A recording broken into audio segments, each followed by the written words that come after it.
You're listening to PetLifeRadio.com. It's a big world out there, and you're just looking for a pat on the back or head. You run around the city, searching for a place to bark, working your tail off with your nose to the ground, sniffing for a few scraps, hoping someone will throw you a bone. You take each lead, collar after collar, hoping one day to take a bite out of success and become the top dog. Fortunately, you come home each day to open arms, open cans, a drink waiting for you, and a comfortable place in front of the TV set.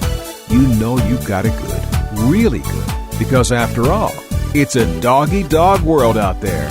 Pet Life Radio presents It's a Doggy Dog World with your host, pet expert and award-winning author Liz Palaika, and this week's co-hosts Kate Abbott and Petra Burke.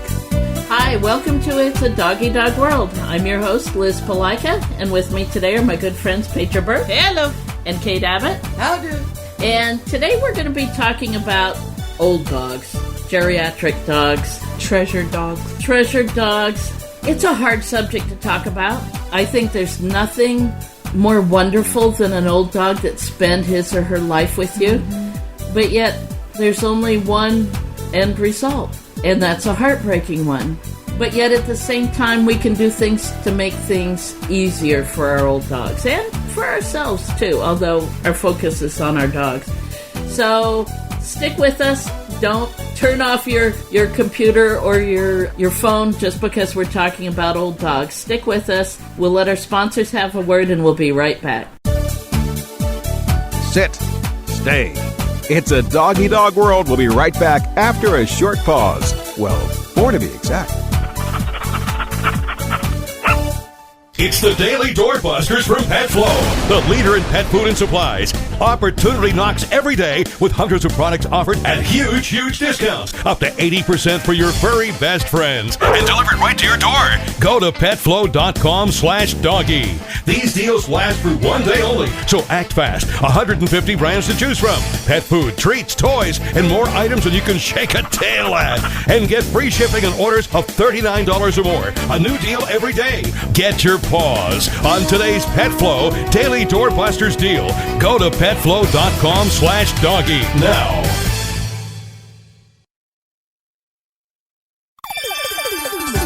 Let's talk pets on PetLifeRadio.com.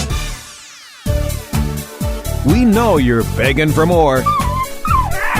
So back to It's a Doggy Dog World with your fetching hosts, Liz Palaika, and this week's co-hosts, Kate Abbott and Petra Burke.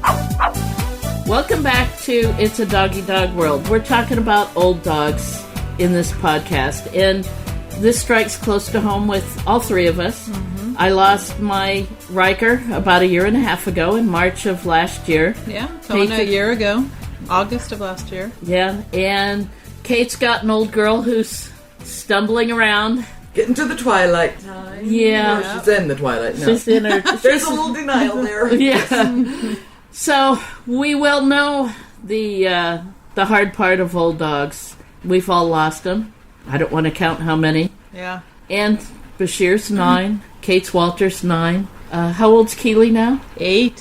Yeah, that's She's hard. getting It's hard there. to believe. I know. I about had a fit a couple years ago when I took Bashir in for his annual exam, and our veterinarian said, well, now that he's considered a senior dog, we need to do some baseline blood work. And I went, no, I agree with baseline blood work, and we did it, but 7 is not a senior dog. Like geriatric or something. Yeah. Makes yeah. us sound so And old. I said, Bashir is a mature dog. We can do baseline blood work for a mature dog, but in his prime. In his prime, because for an Australian Shepherd, 7 years old, is still in his prime. Now, at 9, I do see that he plays just as hard, thankfully, but he doesn't play as long. But I'm in total denial. I'm in total denial. 9 years old, he's still mature and strong and healthy. Knock on wood. And then there's the breed differences. I mean, Sure. An Australian Shepherd, and my Gina is a Rottweiler, and I adore Keely, and she shouldn't take this personally, but little dogs live longer. Yes, Yeah, they do. they And do. it's wrong. They do. I know. She's probably middle age right now. Yeah. Although Walter and Bashir are both 9, and they grew up together, and he's slowing a tidbit too. Just a little bit. He doesn't play as long and as hard as he did. This week he had his geriatric checkup. Mature dog. Mature dog checkup. And yes, there was that first mention of cataracts in the eyes. Yeah. It's like, but he can still catch a treat when I toss it to him from 10 feet away. Well, they didn't say he was blind. No, it's just how did our veterinarian, I won't mention her name, but I think we both went to the same one. A slight milkiness of the cataract, and it was like, Don't even mention signs. Kate, have you noticed this gray? And I'm like, yes, I've seen it in the eye, but it doesn't mean anything. He seems to have gotten more gray around his head and legs. Yes, so have I. And what's your point? I'm sure they absolutely love dealing And they with laugh. Yeah, dog yeah. owners in denial. He laughs. Denial ain't just a river in Egypt. Yeah. So, And to tell you, I'm actually kind of shocked that Gina has made it this long. yes, She's had so many health problems. and over she's the years. been toddling for a long time. One of the reasons I was thinking that she's actually getting closer to the end is because in the last 6 to 8 months, she's not been crying as much. Oh, Now, I doubt that her pain has that's decreased. Right. And she used to cry a couple of times a week, so I'd pop her a pain pill. right. She'd be fine. And now she's still she limps worse, but Oh, she's yeah. not crying as much. So I think it's just become such a normal thing to her now. Yeah, So that's a little sad. So it makes me think I need to give her a pill even when she's not asking for it. yeah, yeah. To recognize that she is still in pain. Yeah, when pain becomes such a daily occurrence or such a constant thing that the dog isn't even acknowledging it anymore. Right. Yeah. And as I told the vet, she'll trail around behind me as I'm walking around on the field or the backyard. Further behind and slower, Yes. unless she thinks that I'm looking at her out of the corner of my eye. Yeah. And then all of a sudden her pride pops in and she starts moving at a trot. Yeah. And I then- can do it. The head is bobbing and the gait is uneven, but she'll keep that. And then if I look to be looking at a bird, she'll go back to the old lady plod. Yeah. But she has her pride too. And maybe that's part of why she's not crying as much. And, we have friends, those dogs are getting older, and we do find more of our discussions turning to what can we do to help them? Yes. Help ourselves, but also help them. Yeah. Well, the weird part is we're seeing more of our students. Yeah. Their dogs getting older. They'll come back. Oh, we got a new puppy. You remember so-and-so? Well, he's now 14. Whoa. We're like, wait. How did that What? happen? He was just a puppy You were yesterday. just here. Yeah. Yeah. One of my friends has a Schnauzer mix, and he's pretty much blind and pretty much deaf. Yeah. And, it crept up on their awareness as well that all of a sudden he It was- wasn't going up and down the stairs. Well, and the pet sitter was the one who finally said, look, he's blind. He's Right. deaf. It wasn't just visually impaired or hearing impaired. The pet sitter said, he's blind and Yes. he's deaf. They had just gotten in the habit of, when they saw him waiting at the bottom of the stairs, pick him up, take Yeah. him up with them. Oh, I see. They didn't really think about it until he was still going downstairs on his own, and then one day he miscounted and took a bad fall. Oh. And that's when they realized he was just like counting out of routine. He wasn't. Yeah. So now they carry him, they put a gate at the top of the stairs. Yeah. Oh, good. Because he wasn't going up on his own, but he would try to go down on his own. But then he's a rescue. Yes. Yes. I remember So they those don't- days, so they don't really know exactly. No, they don't know for age. sure how old he is. Yeah. He's older than I think they thought. Right. Yeah. But the fun part about him, and we won't name him for their own privacy, but he was very, very reactive. Oh. Scream and holler and yeah. bark and very, very reactive. But now that he can't hear, he's very good. Yeah. On the second day that they had picked him up from the rescue, my friend said her husband turned to her and said, "This dog is insane. Yeah. We have to take him back." Because he would just go bananas. Oh, yeah. He'd just lose Yeah. his mind. Yeah. And they worked with him. They They worked worked with him. hard. And he became a certified therapy dog. Yeah. Yeah. So now- That's awesome. Now, as he's mellowing, Yeah. he's not He'd already learned not to be as reactive. Right. But now he's so calm and peaceful, it's almost amazing. Well, and he was so dog reactive, and when we saw him last week, he went nose to nose with my puppy and didn't react, and I was like, oh my God. Yeah. That never would have happened. And she told me the next day that he really enjoyed his outing and slept more peacefully. Well, he had some socialization, and he nice recognized exercise. where he was through the sense of smell. Yeah. I mean, he was happy to be here. So Well, one of the questions she had asked me was, why was he walking down the hallways clinging to the sides of the wall? Is it before she knew he was blind? After, but it really hadn't sunk in. Oh. You know, I mean, there's knowing it and there's knowing what it does. Right. So I said, well, do you have what are your floors? Well, they're all hardwood. Okay, well, he has no way of knowing where he is in the hallway unless he walks along. If it was a person, they'd walk along with their fingers along the wall. He's doing the same thing with his body. So she put carpet runners from one doorway to another across a room because he was going all the way around on the walls as much as he could, and then except for when he got to the furniture, and then he'd back up and start over. But by putting a carpet runner from the hallway across the living room to the kitchen, he could now go directly from one to the other. It gave him a path to follow. Yeah. Yeah. and good for him that he figured it out. Yeah, well, she helped him figure it out. But I guess that's the part I'm thinking about is recognizing what's going on, and then are there things, or can you just say, oh, well, he's blind, he's going to have to figure it out? No, you can do things. You can help them. Yeah, because we did. I mean, when I had Kona, he was blind for, most of his life. He lost his sight 6? from like 2 through 4. Oh, no, he was older than that. Yeah, he was 4 or 5. He was, and he lost almost over half his life. Yeah. And I did the same thing, though. I did runners were down the hallway, and then we had area rugs, so he could figure out And if you spot to rearranged, spot. you showed him. Yeah, yeah. But then he didn't lose his hearing, so he could hear, but he learned to echolocate, so he wouldn't run into anything. Yeah. Always fascinating to me. Yeah. Explain echolocation. So he would bark, and if the sound bounced off something or was just a tone different, he wouldn't go that direction. You could see him. He'd just maneuver, whether it was to the left or right, and he'd bark and go, oh, okay, this is a clear path. Like a And dolphin. A dolphin or a bat. Yeah. It's sonar using his own voice. Right. Yeah. And now Riker went deaf. He was about 12. And I think I'm a pretty good dog owner, but I didn't notice it. Right. Until he started getting depressed. And I thought at first that it was maybe his hips. He had bad hips and arthritis. But even changing his pain medications didn't help. And then I guess it was an accident. I saw he was depressed, and I tried to coochie-coo him with a higher-pitched voice. Riker, good boy! And he heard me and went boing and smiled. And this was a happy dog. So that triggered something, and I went, oh, wait a minute. And I played with my voice a little bit, and I realized he could hear the lower registers of my voice and the higher, but my normal speaking voice he wasn't hearing.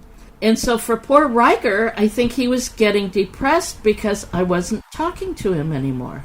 And when I remembered to talk to him in a higher pitched tone of voice, that depression went away. Mm-hmm. He went back to being a happy boy. He went back to being a happy boy. And I felt like such a bad dog owner. No, but I think that's the thing. Sometimes you have to experiment and be willing to be open to other things. Yeah. Like one of the things, again, if you got an old dog losing his sight, Kate, remember, Cohen was a ball fanatic. I loved to chase a ball. We tried so many things to help him. And actually, in the house, when we had the little, I don't know, what is it called, a giggle ball or something? Yeah. In the house, he would play that with that on the rug. And he'd be able to toss it. He'd listen, you see him, and then he'd find it with his nose. And that's a toy that when you roll it, it makes a giggling sound, and it keeps going for a while. Yeah. Mm-hmm.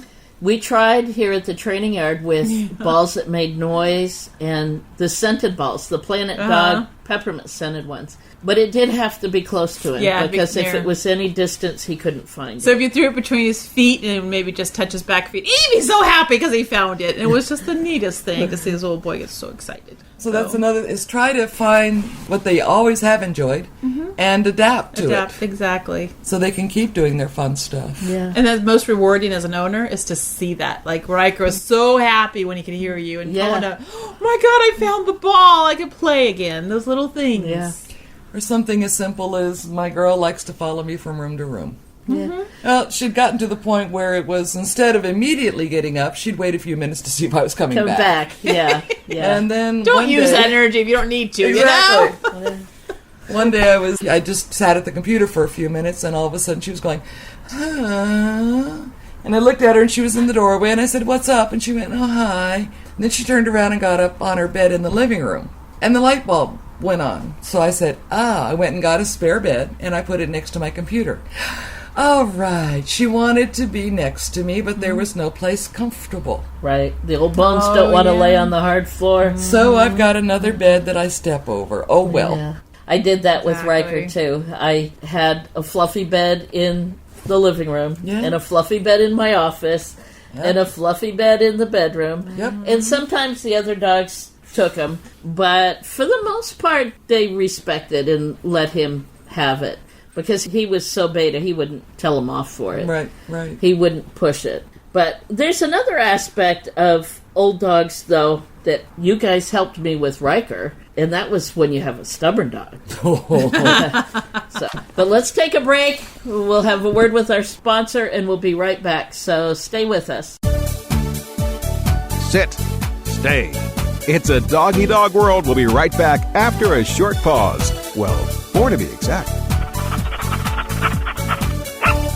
Your dog digs a hole under your fence, and the next thing you know, protect your pets with Dig Defense, the amazing new product that keeps your pets in the yard. Dig Defense is safe, fast, and easy. Each unit is made from 4-gauge galvanized American steel and can be used for repairing dig-outs, filling gaps, or to hold fences down so pets can't get under them. Dig Defense provides peace of mind that your pets are contained humanely and safely. Visit digdefense.com today. DIGDEFENCE.com.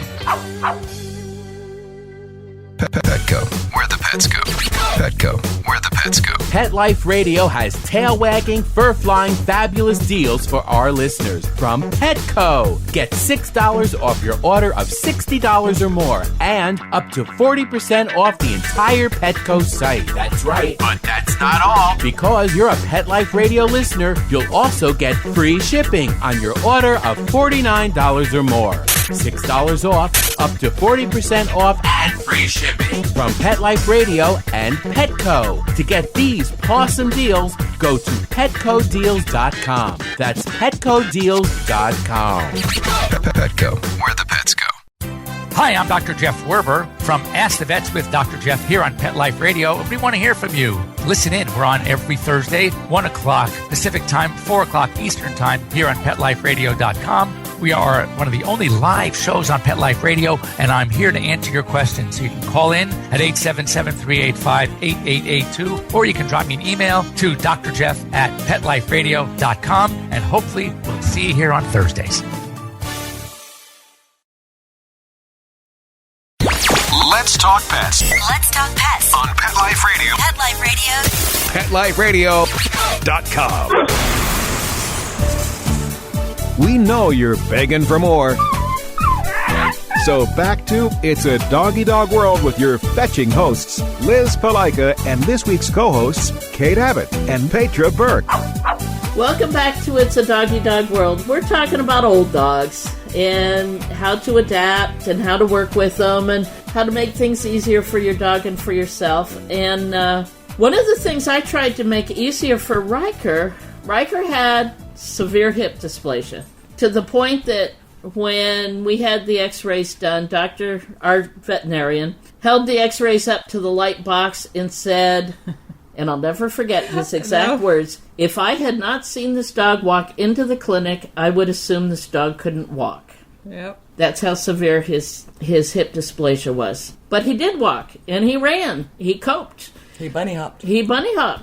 But in fact, when I took him into the veterinary clinic at that point in time, I thought he'd hurt a knee. Yeah, I remember that. I took him in all expectation that he was going to have knee surgery. So I think we were even messing with him here, going, gosh, what's wrong with the knee? And never Dr. thought. Sherry manipulated his knees and said, no, there's nothing wrong with his knees. But he said, I want to x-ray his hips. And he had just probably, like you were talking about, Gina having pain for so long, it's become normal. I think Riker's hips were probably bad from the very beginning, and he just learned to cope. And, of course, he was front-wheel drive. He had these big shoulders and muscles. Which I kind of explained. Remember when the boys were younger, they would pull a wagon together. And they made a great team. But we kept saying, Riker, how come he's not getting in there and pulling? Hunter was doing the work, but kind of Riker would help doing the maneuvering. That all made sense. Yeah. But anyway, once Riker got diagnosed, I was trying to make life easier for him. So I ordered a very expensive doggy wheelchair cart. It was not cheap.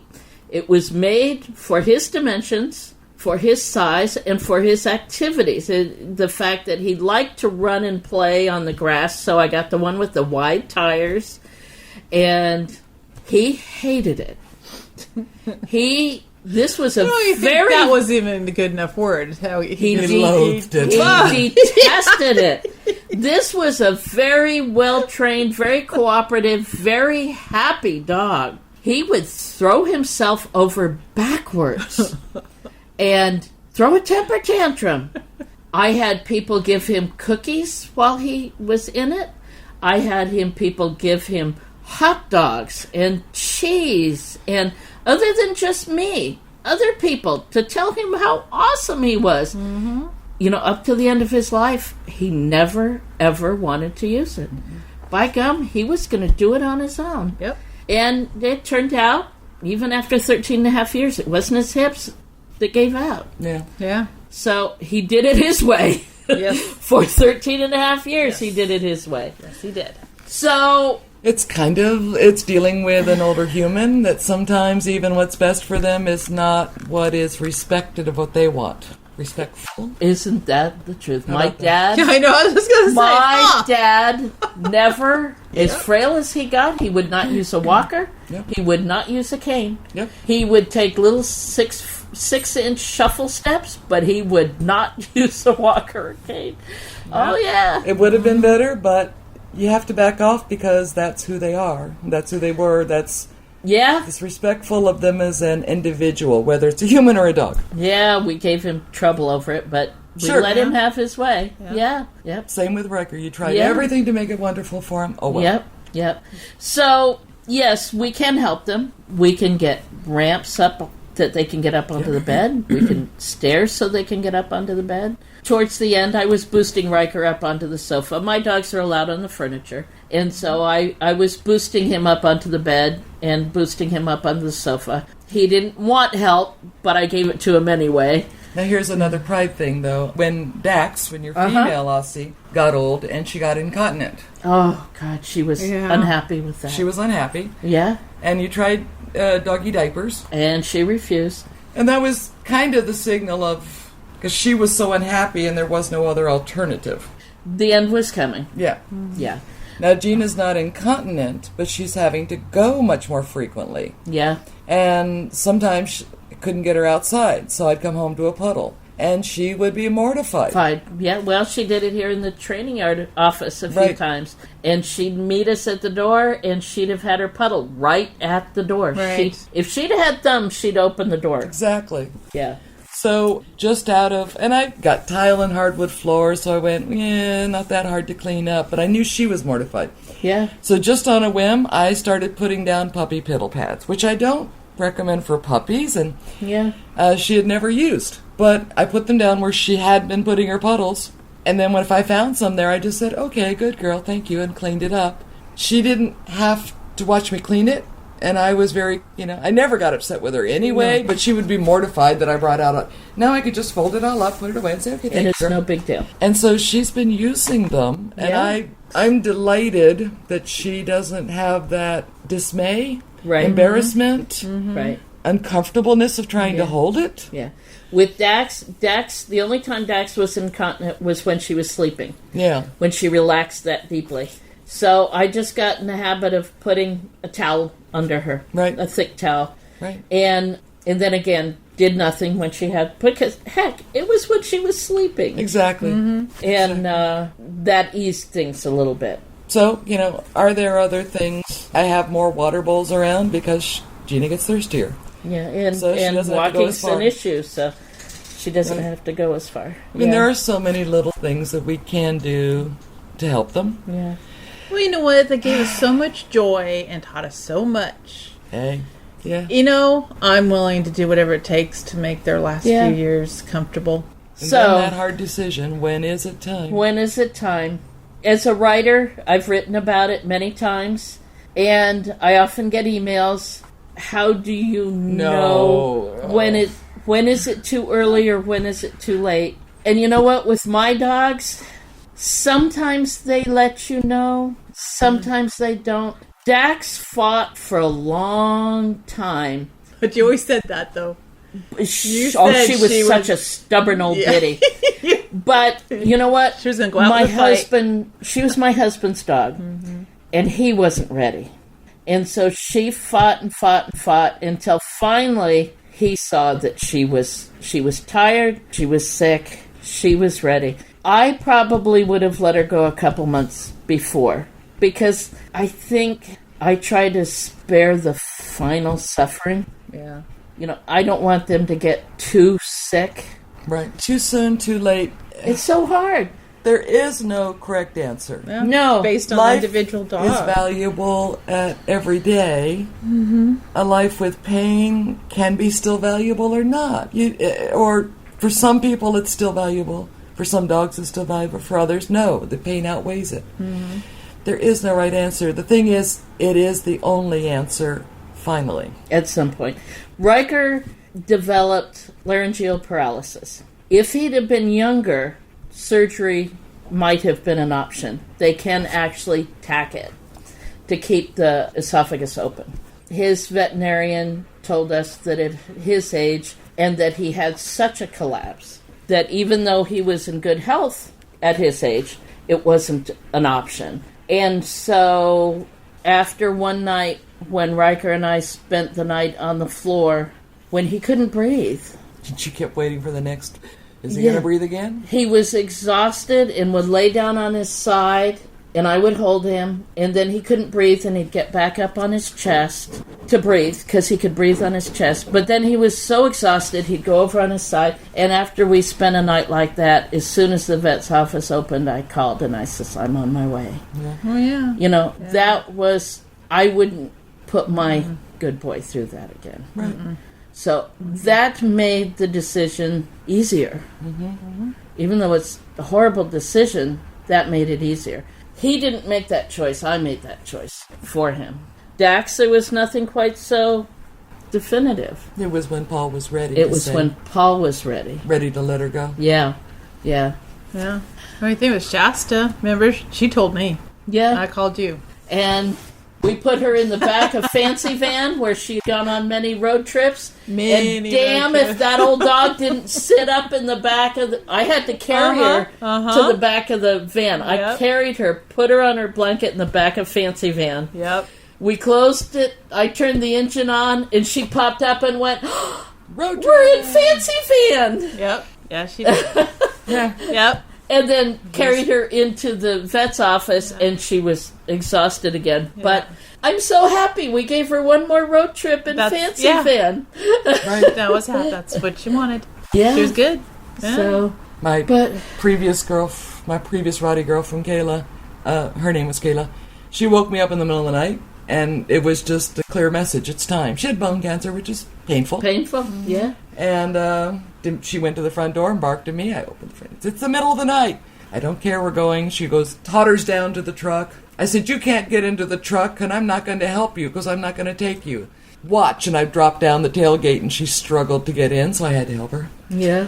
And I said, all right, fine. We have to go to the... And I pulled over a couple of blocks away from the vet, saying, I'm not ready to do this. And she put her face right in mine and barked at me, and she never did that.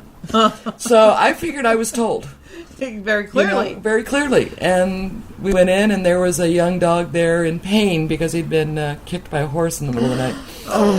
And she tottered over in her pain and lay down and comforted that other dog for a while. And then when they called us, she got up, she lay down, stuck out her arm, said, put the needle in. I mean, she was very, very clear. Yeah. But it's not always. And I was protesting the whole way. And I have been telling you all along, Gina's not going to make it that easy. No, she won't. Gina's going, I'm fine. Yeah. She still doesn't want me to help her in and out of the car. Yeah. So I can only make sure that I open the door on the side that she can navigate. Yeah. And be ready to catch if she falls, and then toss her in and then look the other way. Yeah. Yeah. She's not going to make it easy. No, she's... Yeah. So I will have to make that decision for her, but that's part of knowing your pet and their personality.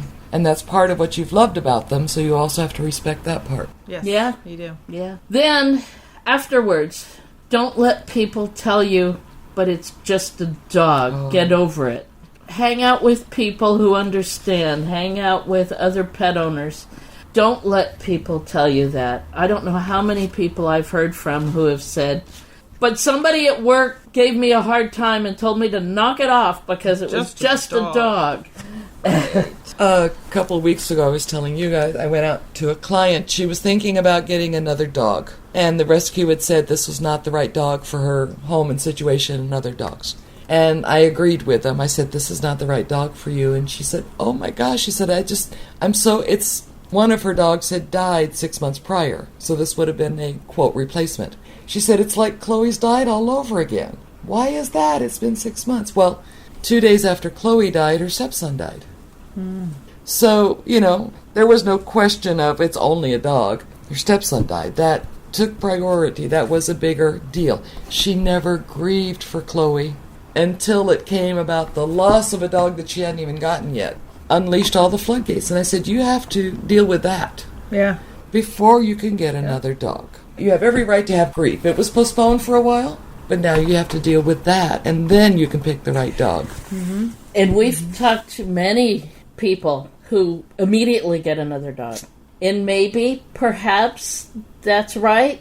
For some people, it might be right. It might be right, but I'd prefer to see them grieve first. Yeah, well, see, I hedge my bets. So I've got a 12-year-old, a 9-year-old, and a 2-year-old. Yep, I got a 9-year-old, a 3-year-old, and an adolescent.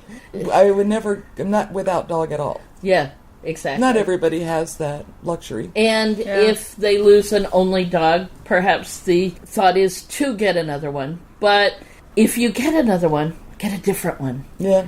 Don't get the same breed, same color, get something different so this new dog can be himself. Yeah, and that's the key. Himself. Don't ever compare it to the dog you've lost. Well, and let me say, by the way, it doesn't matter if you had the woman who lost Chloe. She had 6. Mm-hmm. Yeah, it would hurt just as much to lose one, right? As sure. To lose your one, and okay. Well, of course. Yeah. But then you have the other dogs to love on. If you don't, like Liz mentioned, and you're getting another dog, don't expect it to be the dog you passed away. It's not a replacement. It's not. How many people we hear in puppy class? But my last golden didn't do that. Yeah, Oh, or my all the time. My Aussie wasn't like that. My last dog was a good dog. You're not remembering when that dog was a puppy. Right. They're all puppies. They're all adolescents at some point in time. You remember the good old dog. Yep. What's it called? Constructive amnesia, where you forget things so that you will keep doing it? Forget how much sleep you lose with the puppy so you'll fall in love with them again?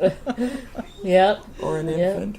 And then the last thing I'd like to bring up is don't be afraid to have or create some kind of a memorial.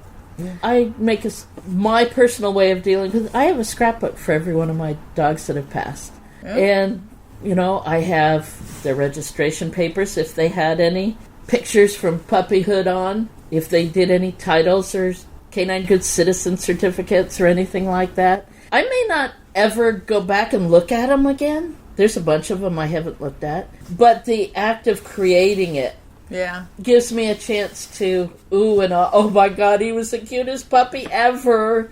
And look at this dog's lifetime. Look at how much that dog affected not just me, but other people. And what did this dog do? And the act of creating it. When I knew it was getting close to Kayla's end, so I actually did one of those, it's not quite plaster of Paris, it's a little bit lighter, but anyway, a paw print imprint. The paw prints, yeah. And so I used that in her collar and pictures and a crayon drawing a kid had done of her, and I made a little memory box. And it's where I know I can look at it. Yeah. But the act of creating it helped. Our local... So I'm just really bad because I have Shasta and Kona in my TV thing. The boxes are really pretty. The boxes are pretty. I kept Kona and Shasta. Yeah. I still have Riker. Yeah. Most of mine I have scattered under trees or rose bushes or whatever, but somehow Riker needed to stay. Yeah. Shasta and Kona, Shasta's almost going on 10 years as she's been gone. It was 04. That's amazing. And Kona just last year, but I just can't. It's like, nope. You do what you need to do. Yeah. And I told everybody, I said, if something happens to me or I pass away and those two, they're coming with me. Yeah. There you go. Yep. Send them on with me because I'm just not ready to let them I go. knew someone who had an earthenware jar. It was a Native American thing to use for ashes, but she would just put a little bit of each animal that she lost. Maybe a hair, maybe some ash, whatever. That was her remembrance jar. Yeah. That's cool. Very cool. Yeah. And by the way, one of our local humane societies has a pet grief group that's just ongoing, and There's you can go there. also one on Facebook, Pet Loss and Bereavement, on Facebook. In fact, I just sent somebody there last week. They contacted me, and it's a very nice group. Right. People, Sure. Or then you have our people talking students and loyal students who become friends of kindred spirits that come to our Thursday night, and this is their group therapy. Yeah. Because we've all been through it. Yes. And that's part of the grieving is sharing the memories of the past and laughing about some of them and crying. That's all part of the grieving process. Yep. So if you don't have the support within your immediate friends and family, then look for it. It's out there. Yeah. Yeah. Yeah, it is. Yep. Well, that's not the most cheerful, but you know what? I hate to use a cliche, but it's a cycle of life. Yeah. My dad liked to put the pros and cons list together about things, and he would say, as much as the con is about the hurting of losing them, the pro of having had them in our lives. And would never give up all of those pros for the pain of a small period of time and then the treasured memory that's a pro. Mm-hmm. True. I like that from your dad. I wish I'd have met him. My dad went the opposite way. He had a cat that adored him. Most of the cats in the family were mine. So after I left home, Mom and Dad got a kitten and a ragdoll kitten. And this cat absolutely adored Dad. They lost her very young. She got poisoned by some flea medication. Oh, no. I think she was only about 3 or 4. And he was so hurt and so devastated, he never let Mom bring home another kitten. And we kept telling him that you're letting the pain of that loss get in the way so that you never have that love again. And they had dogs, but he wouldn't give his heart to another cat. And it was very sad because he loved that cat. And he would have loved a future cat. Mm-hmm. But he couldn't. But he couldn't pay that price to him. He couldn't do it. Yeah. There are some people that do that with people. So yeah. There is some. It's not Rainbow Bridge. It's one of those. Every time we lose an animal, they take a part of our heart with them, but that leaves room for another one to come in. So our heart keeps getting bigger and bigger. Yes. That's what I hope. But sometimes the scar tissue for some people is too hard. Yeah. I lost Riker, and about 8 months later, I brought home a puppy. I gave myself time to grieve, and this was a planned litter anyway, but the timing just worked out that I had time to grieve. So, and then when the new puppy came home, he was himself, and not compared to Riker. And that's important for the sake of the new dog. Yeah, as he pants at me. All right, we're going to let you go on that note. As Kate says, love your dogs, love them lots, and we'll talk to you on our next podcast. Bye-bye. Bye-bye. Having a rough day? Longing for the dog days of summer? Think your fun furry friend lives a dog's life? Well, find out everything you're begging to know as Pet Life Radio presents It's a Doggy Dog World with pet expert and award-winning author Liz Palaika. Every dog has his day, and you'll find out how to make your dog's day fun and rewarding every week on demand, only on PetLifeRadio.com.